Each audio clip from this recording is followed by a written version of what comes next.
नवीन वर्षाचा माझा संकल्प आहे की मी डेली व्लॉग्स बनवणार आहे। खूप दिवसापासून मी टाळते कारण की मला एवढा कॉन्फिडन्स वाटत नव्हता की कॅमेरा समोर येऊन मी कसं बोलणार वगैरे। तर नवीन वर्षाची सुरुवात आपण करूयात या व्हिडिओपासून। आमचं हे सेलिब्रेशन छोटंसं होतं जे न्यू इयरसाठी आम्ही करत होतो। असं खास काही आम्ही दरवर्षी करत नाही, यावर्षी साधंसं डिनरला जायचं ठरवलं आणि हे आहे पतंजली केअर सेंटर। तर इथे त्यांनी ऑर्गनाइज केलं होतं न्यू इयरसाठी डिनर आणि सॉफ्ट असं म्युझिक, छानसं वातावरण छान वाटलं आम्हाला। इथला ॲम्बियन्स पण छान होता, भरपूर ग्रीनरी होती, खूप सारे झाडं होते आणि छानपैकी आम्ही तयार होऊन दोघंच गेलेलो। घरापासून दूर राहतो तर मग हा न्यू इयर आम्हाला दोघांनाच सेलिब्रेट करावा लागला। घरी असतो तर आणखीन मजा आली असती।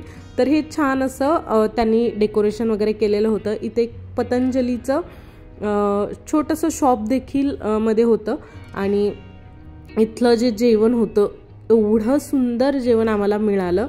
खूप वेगवेगळे प्रकार होते, मेक्सिकन, इटालियन आणि खूप काही जे सांगताही नाही येणार। तर मला खूप आवडले। मॉकटेल्स होते, डेझर्ट पण इथले खूप छान होते आणि खूप काही वेगळं वेगळं आम्ही ट्राय केलं आणि आम्ही आधीच ठरवलेलं की सगळं काही ट्राय करूयात म्हणजे नवीन गोष्टी ट्राय करता येतील।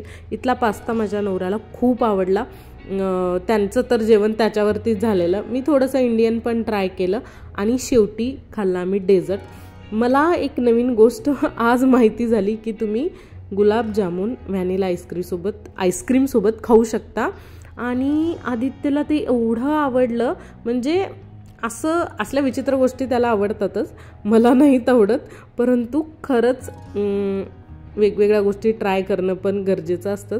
आम्ही ठरवलेलं की आपण खूप लवकर परत येऊयात, परंतु आम्हाला उशीर झाला आणि न्यू इयरची ही रात्र खूप छान अशी स्पेंड केली। असे भरपूर व्लॉग्स मी टाकण्याचा प्रयत्न करेल। आपण भेटूयात पुढच्या व्लॉगमध्ये। सबस्क्राईब करायला विसरू नका। Bye bye.